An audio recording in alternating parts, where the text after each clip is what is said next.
우리가 신앙생활이라고 하는 거를 뭐라고 얘기할 수 있을까? 여러 가지 정의를 내릴 수가 있는데, 신앙이라고 하는 게 크게 두 가지 요소가 있어요. 하나는 하나님이 먼저 우리를 부르시는 거예요. 신앙이, 우리 믿음이라고 하는 게 형성이 되려면 제일 먼저 뭐가 있어야 되냐? 하나님이 우리를 부르시는 부르심이 있어야 돼요. 그리고 그 하나님의 부르심에 대한 바른 응답, 인간의 바른 응답이 있어야 되는데, 그 바른 응답을 뭐라고 부르냐? 그걸 믿음이라고 부르는 거예요. 하나님이 나를 부르셨을 때 내가 바르게 응답하는 것, 이게 두 가지가 딱 맞아 들어가야지 이게 신앙생활이 되는 거예요. 하나님이 나를 부르지 않았는데 나 혼자 막 할 수 있는가? 사실 그런 일은 없어요. 하나님은 모든 사람들 다 부르시기 때문에, 그렇죠?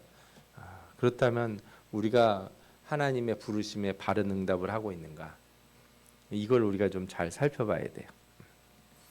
우리가 성경을 계시라고 그러잖아요. 계시라는 말이 바로 뭐냐? 우리를 부르셨다는 거예요. 하나님이 우리를 부르실 때 자신을 드러내세요.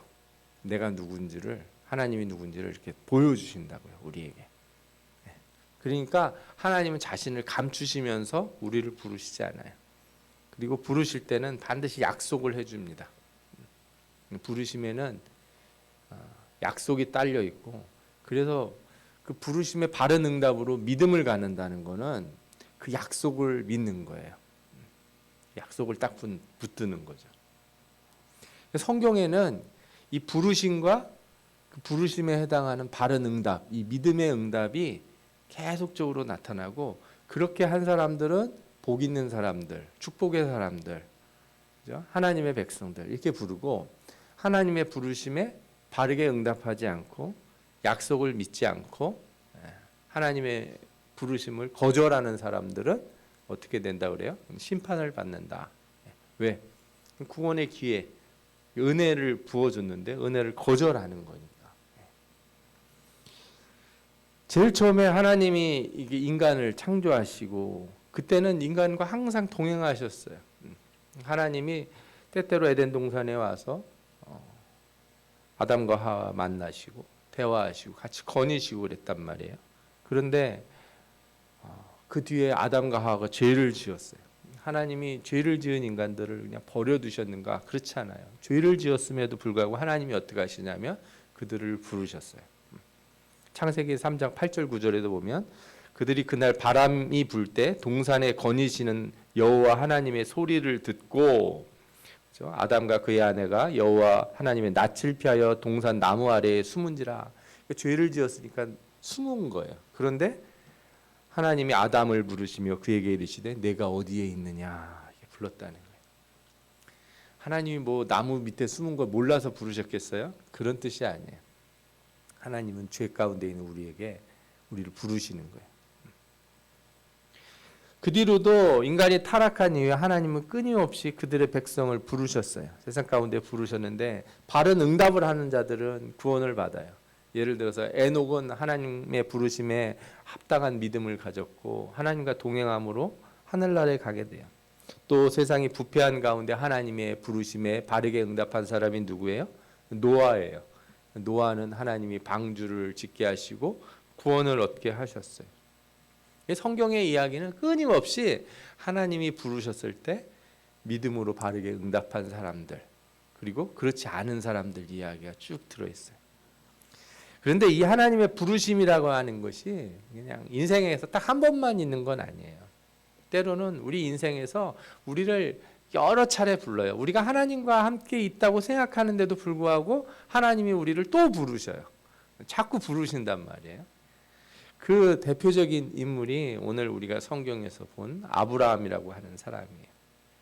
그래서 오늘 이 아브라함을 부르신 하나님, 그리고 그 부르심에 아브라함이 어떻게 믿음으로 응답했는지 그 말씀들을 함께 나눠보려고 합니다. 아브라함은 노아의 세 아들 셈의 후손이고, 그 족보에 쭉 밑에 가면 데라라고 하는 사람의 아들로 나와요.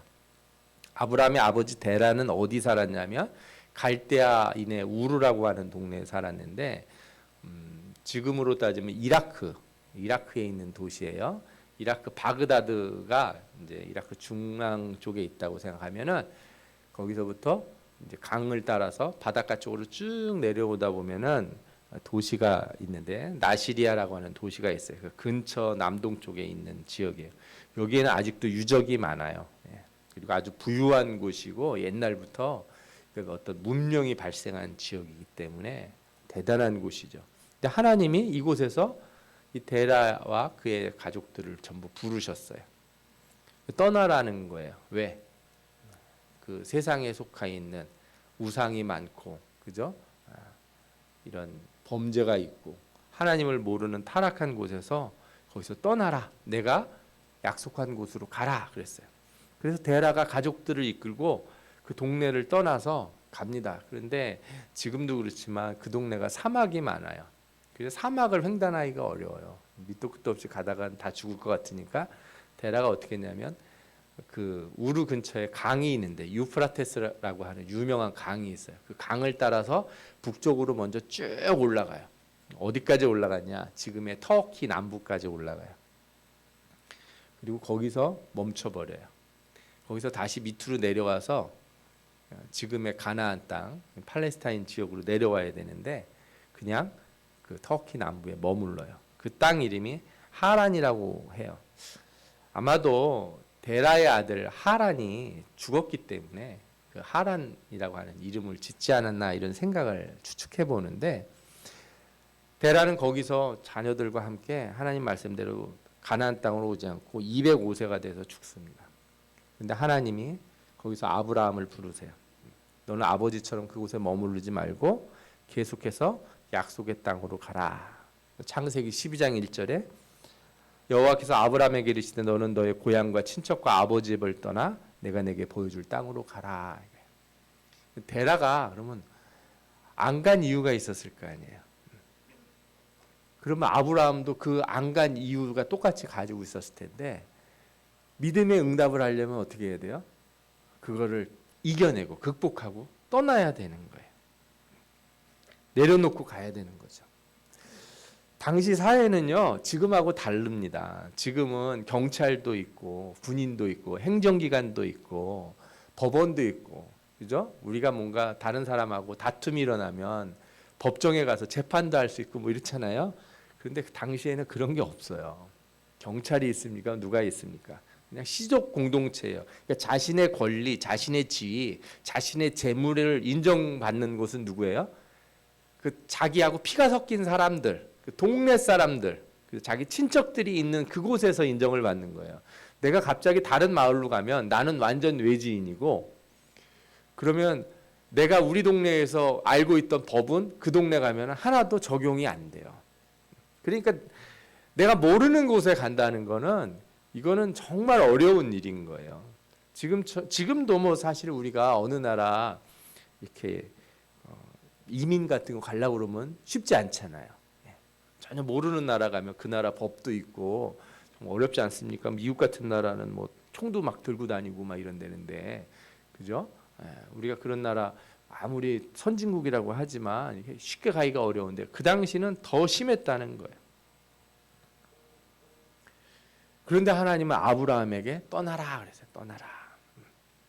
그리고 내가 너와 함께 할 것이다. 내가 너로 큰 민족을 만들 것이다. 지금 있는 이 시족이, 너의 친척들이 있는 곳이 너의 민족이 아니라 내가 너로 민족을 만들어 주겠다. 이렇게 약속을 하신 거예요. 아브라함이 결정을 해야 되는 거죠. 내가 머무를 건지 떠날 건지. 부르심을 믿고 현재의 것을 다 포기하고 안정적인 곳을 버리고 갈 건지 말 건지. 아브라함이 결정을 합니다. 이 아브라함이 여호와의 말씀을 따라갔고 그의 조카 롯도 그와 함께 갔으며, 조카를 데리고 갑니다. 75세에 떠나요. 75세. 자신을 보호하고 지지해 줄 사람들이 있는 그곳을 떠나서 하나님이 주시겠다고 하는 그 땅으로 갑니다.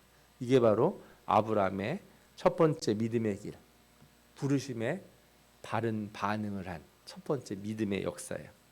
그래서 성경에서는 이 믿음의 응답을 아브라함의 믿음의 가장 표본으로 지칭하기도 합니다. 히브리서 11장 8절에 보면 믿음으로 아브라함은 부르심을 받았을 때에 순종하여 장래 유업으로 받을 땅에 나아갈새 갈 바를 알지 못하고 나아갔으며. 어디가 어딘지 거기 가면 뭐 어떻게 될지도 잘 모르면서 온전히 하나님만 믿고 갔다는 거예요. 그런데 이것으로 아브라함을 부르신 하나님의 뜻이 충족되거나 완결된 게 아니에요. 왜냐하면 아브라함이 고향을 나올 때 다 놓고 나온 게 아니에요. 뭐 재산 이런 거 가족하고 나올 수 있겠죠. 그런데 아브라함이 하나님의 부르심에 합당하지 않게 자신의 대비책을 하나 이렇게 쭉 들고 나와요. 안전장치 같은 거를, 보험용을 하나 들고 나온 게 있어요. 하나님이 어떻게 하시냐? 너 그것도 좀 버리고 내 부름에 응답해야 되겠다 그래요. 가나안 땅에 도착한데 무슨 일이 있었냐면 아브라함한테 가뭄이 이렇게 닥쳐요. 그래서 아브라함이 어디로 가냐면 애굽이라고 하는 그 동네로 갑니다. 지금의 이집트로 내려가요. 근데 거기서 여러 가지 일이 있었는데 뭐 그건 제가 자세히 말씀 안 드릴게요. 어쨌든 거기서 하나님이 아브라함에게 복을 주세요. 그래서 가나안 땅으로 다시 올라오게 돼요. 창세기 13장 1절에서 2절 보면 아브라함이 애굽에서 그와 그의 아내와 모든 소유와 롯과 함께 네겝으로 올라가니 아브라함에게 가축과 은과 금이 풍부하였더라 그래요.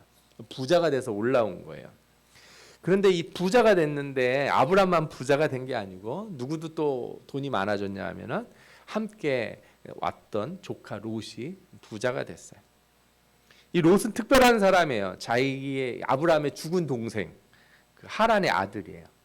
고향을 떠나올 때 함께 떠나온 유일한 친척인 거예요. 유일한 친족이에요. 아브라함이 75세에 나왔으니까 75세 될 때까지 자식이 없었거든요. 그래서 조카를 데리고 나오니까 조카가 얼마나 의지가 되겠어요. 예. 나 죽으면 네가 내 거 다 갖고 하나님의 뜻을 지어받아라. 그죠? 옛날에는 그랬잖아요. 형제 아들들을 이렇게 양자로 드리기도 많이 했으니까 우리나라도 그랬으니까요. 그러니까 아브라함은 적어도 그를 자식처럼 생각하고 자신의 후계자로 생각했던 것 같아요. 그런데 하나님의 뜻은 뭐냐면 내가 너로 말미암아 민족을 이루고 너로 축복이 되게 하겠다. 너로 복이 되게 하겠다 이렇게 약속을 했어요. 그런데 아브라함이 이렇게 따로 예비책을 자신은 이 롯이라고 하는 사람이 후계자가 되고 그럼 롯을 통해서 민족이 생긴다는 얘기가 되잖아요. 하나님 뜻하고 안 맞는 거예요. 하나님이 어떻게 했어요? 둘을 부유하게 만들으니까 둘이 같이 있기가 어려워졌어요. 롯하고 아브라함의 종들이 막 싸우기 시작하는 거예요. 하여튼 돈 많아지면 사람들이 싸워요. 이건 진리예요. 아주 오래된 진리. 그래서 아브라함이 제안을 해요. 너 오른쪽으로 가면 내가 왼쪽으로 가고 내가 왼쪽으로 가면 네가 왼쪽으로 가면 내가 오른쪽으로 가겠다. 그래서 롯이 딱 살펴보다가 좋은 쪽을 택했겠습니까? 안 좋은 쪽을 택했겠습니까? 당연히 좋은 쪽을 택하죠. 보니까 너무 물도 좋고 땅도 기름지고 한쪽으로 가요. 그런데 그런 쪽에 가니까 거기는 악한 도시가 있는 거예요. 소돔과 고모라 죄악의 도시가 있었어요. 롯은 글로 떠나고 아브라함은 이제 친척도 없이 혼자 떨그러니 남았어요. 그랬더니 하나님이 아브라함에게 나타나셔서 이렇게 말을 해요. 롯이 아브라함을 떠난 후에 여호와께서 아브라함에게 이르시되 너는 눈을 들어 너 있는 곳에서 북쪽과 남쪽 그리고 동쪽과 서쪽을 보아라. 보이는 땅을 내가 너와 내 자손에게 주리니 영원히 이르리라. 자신이 이제 자기 후계자가 될 만한 사람으로 조카를 데리고 왔는데 조카가 가버렸거든요. 그랬더니 하나님이 뭐라 그랬어요? 내가 네 자손에게 이 땅을 주겠다 그러는 거예요. 그러니까 이제 뭔가 하나님의 계획이 있겠구나. 아브라함이 믿습니다. 하늘을 보면서 하나님께서 뭐라 그래요? 네 자손이 땅에 티끌같이 할 것이다. 셀 수 없게 하실 것이다. 이런 말씀을 하나님이 이 아브라함에게 줍니다. 그러니까 아브라함이 자신의 손에서 롯을 놓자 하나님이 약속을 다시 분명히 하신 거죠. 잘했다. 네가 내 부름에 바른 응답을 했으니까, 그죠? 내가 너에게 약속을 더 명확히 주겠다 그런 거예요. 그래서 그 후에 아브라함이 이제 롯이 소돔과 고모라에 살다가 이렇게 도적들이 와서 다른 나라의 왕들, 뭐 지금으로 보면 왕이라기보다는 어떤 부족의 족장 같은 사람들이 와서 소돔과 고모라를 공격을 해요. 그러다가 롯하고 가족을 인질로 잡아갑니다. 아브라함이 병사들을 데리고 자기 조카 롯을 구출하러 가요. 그런데 구출한 다음에 야, 너 거기 있지 말아라. 너 떠나니까 너 얼마나 고생이냐. 그러지 말고 내 밑에 와서 좀 쭉 참고 살고 배우고 그래라. 이렇게 한 게 아니고 어떻게 해요? 이제 다 돌려보내요. 구해주기만 하고. 왜? 롯을 후계자로 여기지 않았어요. 믿음의 결정을 분명히 내린 거예요. 하나님 말씀을 믿고. 이게 바로 믿음으로 나아가는 길이에요. 하나님의 부르심에 응답하는 길인 거죠. 그리고 나서 이제 시간이 또 한참 지납니다. 여러 날이 지나는데 뭐 하나님이 나를 통해서 민족을 이루겠다 그러면 뭐 자식도 많아지고 모두 있어야 되는데 아무 소식이 없는 거예요. 걱정을 하고 있는데 어느 날 환상을 보게 됩니다. 일종의 꿈 같은 걸 꾼 것 같아요. 그 환상 속에서 아브라함이 하나님에게 먼저 말을 해. 뭐라고 그러냐면 아브라함이 이르되 주 여호와여 무엇을 내게 주시려 하나이까 나는 자식이 없사오니 내 상속자는 이 다메섹 사람 엘리에셀이니이다. 이 다메섹 사람 엘리에셀은 누구냐면요 아브라함의 충성스러운 종이에요. 아주 충성스러운 종인 거죠. 그런데 아브라함이 하는 얘기가 그거예요. 하나님 도대체 어떻게 하실 작정이십니까? 이렇게 물어본 거예요. 아니 뭘 나보고 나오라고 그러고 크게 해주신다고 그래놓고 그랬는데 하나 데리고 온 조카도 다 내보내게 하시고 시간 지나도 아무 일도 없고 나한테는 저 충성스러운 종 제가 있는데 저 엘리에셀 제 종을 갖다가 내가 후계자로 삼아야겠습니다. 이런 생각을 하고 하나님한테 말씀을 했어요. 그랬더니 하나님이 뭐라고 그러시냐면 15장 4절에 여호와의 말씀이 그에게 임하여 이르되 그 사람이 내 상속자가 아니라 내 몸에서 날 자가 내 상속자라 이렇게 말씀하셨어요. 그러니까 이제 또 생각이 드는 거예요. 분명히 하나님이 나한테 하신다고 그렇게 역사를 하셨는데 아브라함이 어떻게 해요? 바른 응답을 해야겠죠. 바른 응답은 뭐예요? 그 말씀을 믿는 거예요. 그러면 저 엘리에셀이 아무리 나한테 충성스러운 종이어도 저를 갖다 후계자로 삼는 게 아니라 하나님이 주실 시가 따로 있겠군요. 그 말을 믿겠습니다 그랬어요. 성경에 뭐라고 나오냐? 15장 6절에 아브라함이 여호와를 믿으니 여호와께서 그를 의로 여기시고 그랬어요. 되게 단순한 것 같죠? 하나님이 말씀하시는데 그거를 믿는다는 거 이게 중요한 거예요. 여러분 믿는 게 쉬운 것 같은데 꽤 어려워요. 믿는다는 게 뭐냐? 내가 가진 생각을 내려놓는 거예요. 내가 가진 대안들, 내가 이렇게 머릿속에 계획하고 이렇게 설계하고 하나님이 그렇게 안 하시면 내가 이렇게 하지 하는 거를 내려놓는 거예요. 이게 너무너무 어려워요, 사람들에게.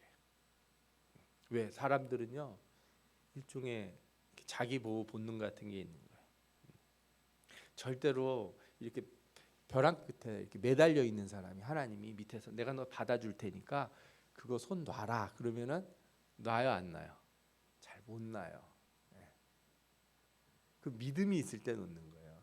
제가 아이들 옛날에 어렸을 때 보면은 철봉 같은데 이렇게 잡아가지고 위로 올려주고서 잡으라고. 그러면 애들이 이제 처음엔 잡았다가 힘이 빠지면 손을 놓으면 되잖아요. 아빠가 밑에 잡아줄 거니까. 애들이 쉽게 놉니까? 처음에 안 나요. 막 울고 난리를 쳐요. 왜? 떨어지면 난 죽을 것 같다고 생각을 하니까. 아이들만 그런 게 아니고 우리들도 그래요. 너 그거 하던 거 손 내려놔라. 그럴 때 사람들 잘 못해요. 제가 신학교 다닐 때 많은 이제 신학생들이 같이 공부를 하고 그랬는데 그 중에 이렇게 젊은 청년 이제 신학생들 전도사님들이 있어요. 이분들은 대학교 졸업하고 바로 이제 신대원에 온 거예요. 그런데 어떤 분들은 저처럼 직장 생활하고 사업하다가 오신 분들이 있어요. 저도 그때까지 직장을 접을 생각을 안 했어요. 온전히 이것만 하나님이 해라. 저는 그렇게 부르셨다고 처음에 생각을 안 했어요. 이유는 잘 아실 거예요. 저보다 훨씬 그죠? 잘생기고 멋지게 생긴 분이 있었기 때문에 노래도 잘하고 그런 분이 있었기 때문에 저는 그런 생각을 안 했어요. 근데 하나님이 저를 부르신 게 여러 번 있었던 거예요. 그거 하던 거 어떻게 하라고요? 다 내려놓으라는 거예요. 내려놓으라. 그래서 결국에 제가 다 내려놨어요. 그런데 어느 날 너무 이렇게 경제적으로 어려움이 있는 것 같아서 하나님, 제가 일을 조금 할 수 있게 해주시면 안 되겠습니까? 이렇게 기도를 했어요. 조건을 되게 어려운 조건을 걸었어요. 하나님 앞에 기도하면서 예. 웬만한 사람들은 들어줄 수 없는 조건을 걸고 이런 조건에 해당하는 일이 저한테 오면은 좋겠습니다. 하나님 좀 도와주십시오. 이렇게 기도를 했어요. 하나님이 딱 그 일을 주셨어요. 신기하게도 제가 한 번도 그런 식으로 일을 해본 적이 없는데 되게 조금 일하고도 돈을 많이 받는 일을 잠깐 동안 하게 됐어요. 그리고 제가 그거 끝날 때 저는 다시는 이제 이렇게 일을 하지 않겠습니다. 손을 놓겠습니다. 이렇게 하나님 앞에 기도하고 사람들에게도 저는 이제 이게 마지막 일입니다. 저는 은퇴합니다. 이렇게 얘기를 했거든요. 그 일이 끝난 뒤로 아무도 저에게 전화를 하지 않아요. 아무도 저를 찾는 사람이 없는 거예요. 신기하게도 저는 그게 제 믿음의 응답이었다고 생각해요. 사람들마다 다 그런 일들이 있어요. 저는 저의 얘기를 잠깐 드린 것이고 여러분들에게는 여러분들의 일이 있는 거예요.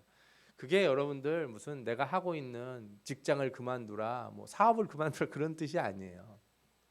내가 예수 믿는데 하나님이 너 그거 안 했으면 좋겠다 하는 일이 있을 때 어떻게 해야 돼요? 그걸 놔야 돼요. 내 생각에는 내가 이거 조금 하는 것이 예수 믿는 거하고 무슨 그런 큰 관계가 있습니까? 내가 좀 이것 좀 더 한다고 해서 내 신앙생활에 무슨 그렇게 큰 지장이 있고 나한테 뭔 그런 문제가 있겠습니까? 그런데 하나님이 아니다. 내가 너를 불렀을 때 너 그거 안 했으면 좋겠다 하는 게 있으면 어떻게 해야 돼요? 내려놔야 되는 거예요. 그리고 하나님 약속을 믿는 거예요. 내가 이런 거 다 내려놓으면 하나님이 나를 부르실 때 내게 주셨던 그 약속 반드시 이룰 것이다. 그게 바로 바른 신앙의 믿음의 응답이에요. 부르심에 대한 바른 응답. 그게 진짜 믿음이라는 거죠. 하나님은 이렇게 아브라함을 부르셨는데 여기서 아브라함이 끝난 건 아니에요. 또 시간이 한참 지났어요. 예전에 아브라함이 애굽에 내려갔던 적이 있다고 말씀드렸죠. 거기에서 많은 것들을 얻어왔는데 뭐 양과 소와 암수, 나귀, 낙타 이런 것도 많이 얻었지만 그 애굽의 바로라고 하는 왕이 뭘 줬냐 하면요, 노비들도 많이 줬어요. 그런데 그 노비 중에 여자 노비가 하나 있었는데 이름이 하갈이라고 하는 여자였어요. 어느 날 아내 사레가 아브라함한테 얘기해요. 여보, 우리가 떠나온 지도 벌써 한 10여 년 지났는데 아무리 하나님의 약속도 좋지만 더 늦으면 방법도 없어. 나는 이미 끝났고 당신 할아버지도 돼가지고 꼬부랑 할아버지가 되는데 어떻게 될 것이오. 그러니까 내 말 좀 들어보시오. 그러면서 저 하갈, 저 젊은 처녀가 종으로 있으니까 저 종을 첩으로 삼으셔. 그리고 씨를 낳아라. 이렇게 권고를 해요. 아내가 그렇게 얘기하는 거예요. 옛날에 우리나라 영화 씨바지 이런 거 보면은 보통 이런 역할은 시어머니가 하지 않아요? 시어머니가 며느리가 아기 못 난다고 막 뭐라 그러면서 이렇게 하는데 이 성경에서는 아내 사레가 그죠? 아브라함한테 남편한테 얘기를 하는 거예요. 아브라함이 생각을 해봅니다. 고향도 떠났죠. 조카 롯도 독립시켰어요. 자신이 충성스럽다고 여긴 다메섹 사람 엘리에셀도 하나님이 아니라고 그러는 거예요. 나는 하나님 믿기로 했어요. 하나님은 내 몸에서 날 자, 나를 통해서 날 자가 내 씨가 될 거라 분명히 얘기했어요. 그런데 아내가 갑자기 얘기를 합니다. 모든 상황이 그럴듯해 보이는 거예요. 야, 이게 하나님 방법인 것 같구나. 그래서 하나님 앞에 묻지도 않고 애굽에서 얻은 종 하갈을 취합니다. 그리고 아들을 얻어요. 아브라함이 86세에 이스마엘이라고 하는 아들을 얻습니다. 75세에 나와서 86세 12년이 돼서 아들을 얻은 거예요. 그런데 하나님이 아무 말씀도 안 하세요. 그리고 13년이나 시간이 지나가요. 성경이 85세에 이스마엘 얻은 뒤로 13년이 될 때까지 99세가 될 때까지 성경에 내용이 하나도 없어요. 딱 비어 있어요. 그리고 13년이 지난 그때 창세기 17장 1절인데요. 하나님이 갑자기 나타나셔서 뭐라고 그러시냐면 나는 전능한 하나님이라 너는 내 앞에 행하여 완전하라. 너 내 앞에서 똑바로 행동해라. 딱 나타나셔서 얘기하시는 거예요. 그리고 내가 내 언약을 너와 나 사이에 두어서 너를 크게 번성하게 하리라. 이거 처음부터 하신 얘기잖아요. 아브라함이 엎드렸어요. 내 언약이 너와 함께 있으니 너는 여러 민족의 아버지가 될지라. 그러니까 이제 아브라함이 생각하는 거죠. 드디어 하나님께서 13년이나 지난 내 아들 이스마엘을 통해서 이를 이루시려나 보다 생각을 했어요. 하나님이 그런데 제일 먼저 뭘 하냐면 내가 너 약속은 잊지 않고 있다. 그리고 너 이름부터 고쳐야겠다. 아브라함에서 아브라함으로.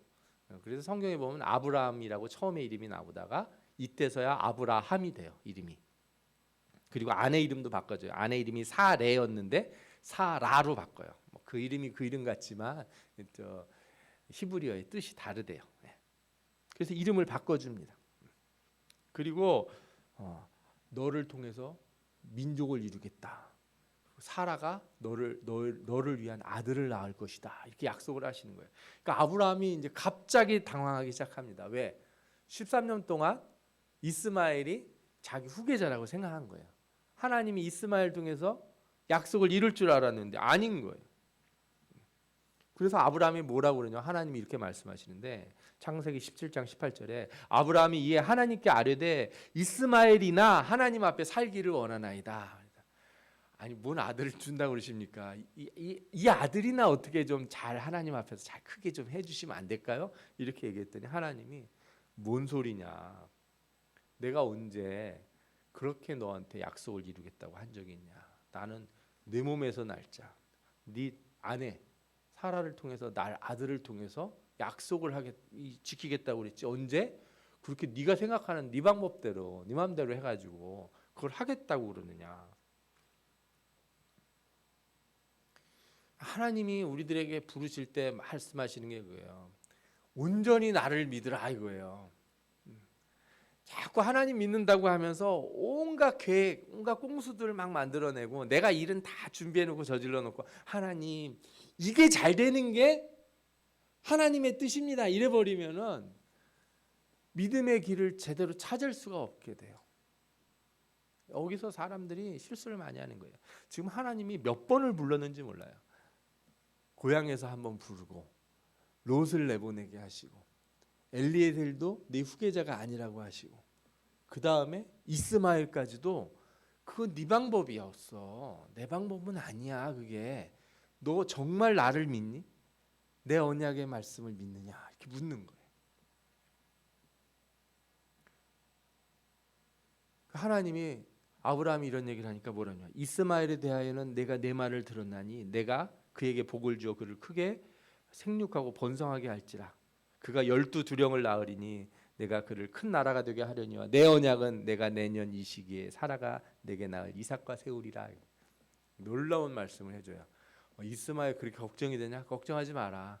걔는 알아서 잘 되게 내가 알아서 할 테니까 넌 신경 쓰지 말고 내 약속은 뭐다? 내년 이 시기에 사라가 너를 위해서 그죠? 너에게 낳을 아들 이삭이라고 하는 아들을 통해서 이룰 것이다. 이렇게 얘기를 해주시는 거예요. 그러니까 하나님 말씀 믿음에 올바른 반응하지 않고 계속 준비했던 일이 꼬이기 시작해요. 그냥 근심하게 되는 거죠. 이거 아들 어떡하나 이 아들을. 하나님이 다시 부르셨는데 하나님의 부르심이라는 게 어디서 떠나라고만 하는 게 아니에요. 너 가지고 있는 그 네 계획을 어떻게 하라고요? 놔라 이거예요. 버려라. 네가 준비하고 네가 생각하고 있는 거 어떻게 하라? 그거 아니다. 그거 놔라. 나는 너에게 그거를 맡긴 적이 없다. 그렇게 일을 하도록 한 적이 없다. 이게 아브라함이 고민을 해요. 그러던 어느 날 드디어 이삭이 태어나고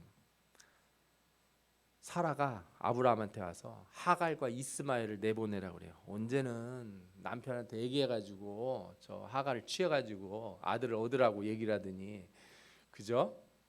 아내가 와가지고 저 아들은 우리 아들과 같이 유산을 상속받을 수 없습니다. 그러니 저 하갈과 아들을 보내세요. 얼마나 쌀쌀맞아 보여요, 그죠? 인간적으로는 그렇게 보이는데 신앙적으로 보면 이 뜻이 무엇인지를 여러분들이 아실 수 있을 거예요.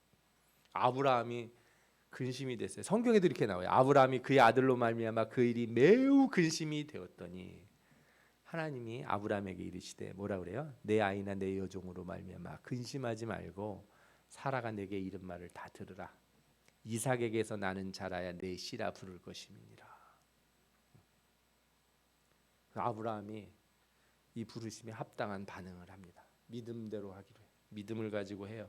아침 일찍 떡과 물 한 가죽 부대, 물 옛날에 보면은 이렇게 소나 낙타 위장 같은 이렇게 된 주머니에다 물을 담잖아요. 그 한 부대하고 떡 한 덩이 이렇게 가지고 보내요. 아침에 하갈과 아들을 나귀에 태워서 잘 가라 보내요. 제가 보면서 되게 매정한 것 같아요. 아니 그래도 아들이잖아요. 13년 동안 그죠? 그러면 어떻게 해야 돼요? 재산도 좀 띄워주고 낙타하고 나귀도 하고 뭐 양도 좀 주고 이렇게 해가지고 좀 바리바리 싸서 옷도 좀 갖다 주고 너 어디로 가면 그래도 그 동네는 좀 안전할 거야 뭐 얘기도 하고 막 이렇게 보낼 줄 알았더니 그냥 떡 한 덩이하고 물 한 푸대 해가지고 나귀 태워서 그냥 가라는 거야. 아니 이렇게 세상에 매정한 사람이 있나, 그죠? 그런데 잘 생각해 보시면 하나님 말씀을 믿었기 때문에 그래요. 하나님이 뭐라 그래요? 그러나 여종의 아들도 내시니 내가 그로 한 민족을 이루게 하리라 하신지라. 하나님이 약속했잖아요. 저 아들도 가서 뭐가 될 거다고요? 한 민족의 큰 씨앗이 되는 우두머리가 될 거라는 거예요. 그러니까 하나님이 약속하셨는데 내가 뭘 이렇게 뭐 바리바리 싸서 줄 일이 뭐가 있어요? 하나님이 다 하실 일인데. 믿음이 있기 때문에 그런 거예요. 믿음으로 내보내요. 너 염려하지 말고 가라. 내가 너한테 아무것도 안 주지만 누가 주실 것이다? 하나님이 주실 것이다. 하나님이 내게 줄 거다. 가라. 약속을 믿고 이스마엘을 내보냅니다. 온갖 재산 자기 거 많이 띄어서 보낼 수도 있지만 사람 돈 줘서 보내는 것이 아니라 너 이 약속 잊지 말아라. 그래서 이스마엘이 가다가 그 물 떨어져서 거의 죽게 될 때 이스마엘이 하나님 앞에 부르짖어요. 울면서 기도해요. 하나님이 그의 기도를 들으시고 샘을 발견하게 하시고 그에게 은혜를 베푸셔서 큰 민족을 이루게 하세요. 그에겐 그의 이야기가 따로 있어요. 이제 우리는 아브라함에게 되돌아와야 돼요. 이렇게 아브라함은 네 번째 부르심에 응답을 했어요. 정말 이제 다 놓은 것 같아요. 사람들한테 욕먹을 정도로 매정하리만큼 하나님 말씀대로 내가 가지고 있는 모든 것들을 다 손에 놓은 사람이 됐어요. 고향에서도 나왔죠. 롯도 보냈죠. 엘리에셀도 포기했죠. 이스마엘도 이제 내보냈어요. 진짜 하나님 말씀대로 나는 믿음대로 사는 사람이다 이렇게 생각하고 있었는데 시간이 또 좀 지나자 하나님이 다시 부릅니다. 아브라함을. 왜 그러겠어요? 아직도 온전한 믿음에 있지 않고 포기하지 않고 붙들고 있다는 게 있기 때문에 그래요. 그 일 후에 하나님이 아브라함을 시험하시려고 그를 부르시되 아브라함아 하시니 그에게 이르시되 내가 여기 있나이다. 여호와께서 이르시되 내 아들 내 사랑하는 독자 이삭을 데리고 모리아 땅으로 가서 내가 내게 일러준 한 산 거기서 그를 번제로 드리라. 창세기 22장 1절과 2절에 나와요. 이제는 뭘 하는 거예요? 너 내가 준 아들 그 아들 어떻게 하라고요? 하나님 앞에 번제로 드리라는 거예요. 와 이건 참 어려운 일이에요. 아니 분명히 나한테서 날 씨로 민족을 이루겠다 약속하지 않았습니까? 그러면 이삭이 이제 맞잖아요. 100살에 얻었는데 아니 내가 이제 완전히 늙어서 꼬부랑 할아버지 돼서 더 이상 소망도 없는데 그러면 저 아들도 아닌 겁니까? 도대체 나보고 뭘 믿으라는 겁니까? 이런 생각을 할 수 있을 거예요. 하나님이 그 아들을 내게 바쳐라. 너 그 아들 붙들고 있지. 그 아들이 네 소망이지. 그 아들이 너의 계획이고 너의 대안이고 너는 나를 믿어야지. 왜 자꾸 내가 뭘 주면 그걸 믿냐 이거예요. 이게 중요해요. 우리가 하나님을 믿을 때는 하나님을 바라봐야죠. 우리 쉬운 얘기 하지 않습니까? 아버지가 치킨 저녁에 사들고 가면 아버지를 봐야지 뭘 봐요? 치킨만 보는 아들하고 똑같은 거예요, 이게. 애들 이렇게 말하면 되게 쉬워 보이지만 우리가 실제로 그렇다는 거예요. 나 하나님만 의지하겠습니다 그래놓고 하나님이 너 그 일 하지 마라. 너 그 사람하고 사업하는 거 너 그거 끊어라. 하나님 당장 먹을 게 없는데요. 당장 내가 살 수가 없는데 왜 그걸 못하게 하시면 어떡합니까? 내가 이거 안 하면 제가 내일 먹을 게 없어서 굶어 죽을 수도 있는데 어떡합니까?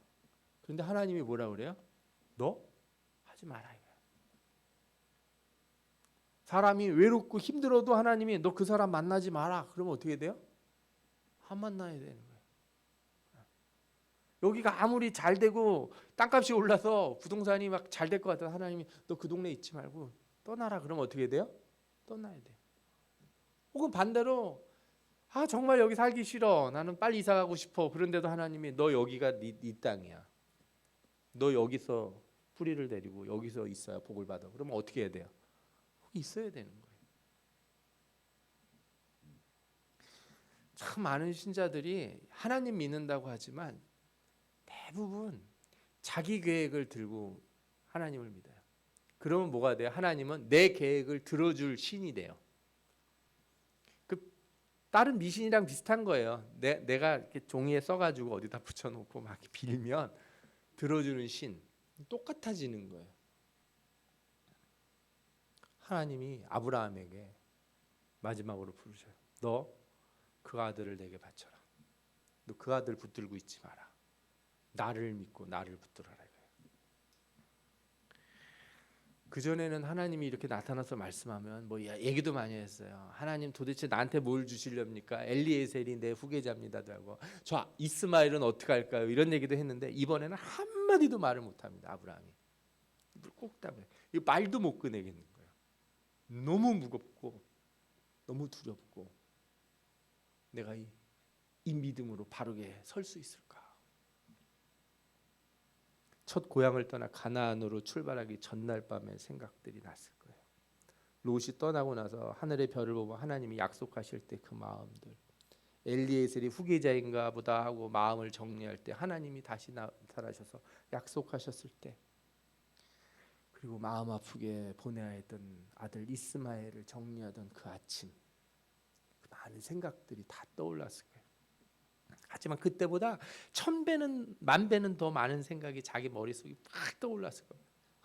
내가 정말 이걸 다 이렇게 내려놔야 되는 건가? 정말 하나님이 부르심이 이런 건가? 하지만 아브라함은 믿음의 결단을 해요. 아들을 데리고 길을 떠납니다. 며칠을 걸어가야 되냐? 3일을 걸어가요. 3일 길. 성경에서 3일이라고 하는 기간은 뭐냐면 완전히 떠나는 시간이에요. 3일 길이라는 게 그런 의미예요. 그래서 애굽에서 나올 때도 어떻게 해요? 우리가 3일 길을 떠나서 하나님 앞에 예배드리러 가겠다고 그래요. 3일 길이라고 하는 건 거리 그냥 한 3일 걸어갈 길이 아니라 나는 완전히 여기서 떠나겠다는 뜻이에요. 완전히 떠나겠다. 하나님이 완전히 떠나도록 하세요. 3일을 걸어가게 하시고 모리아산에 올라요. 그리고 인생에서 가장 대답하기 어려운 질문을 그에게 다시 합니다. 하나님이 하지 않아요. 그의 아들이 해요. 이삭이 그의 아버지 아브라함에게 말하 이르되 내 아버지여. 그가 이르되 내 아들아 내가 여기 있다. 이삭이 이르되 불과 나무는 있거니와 번제할 어린 양은 어디 있나이까. 불과 나무는 들고 가는데 제사 드릴 양은 어디 있습니까? 아브라함이 믿음으로 대답을 해요. 내 아들아 번제할 어린 양은 하나님이 자기를 위하여 친히 준비하시리라. 내가 정말 내려놓는 순간인 거예요. 나는 하나님을 믿는다. 나는 하나님을 믿는다. 하나님이 준비하실 거고 하나님이 하실 것이다.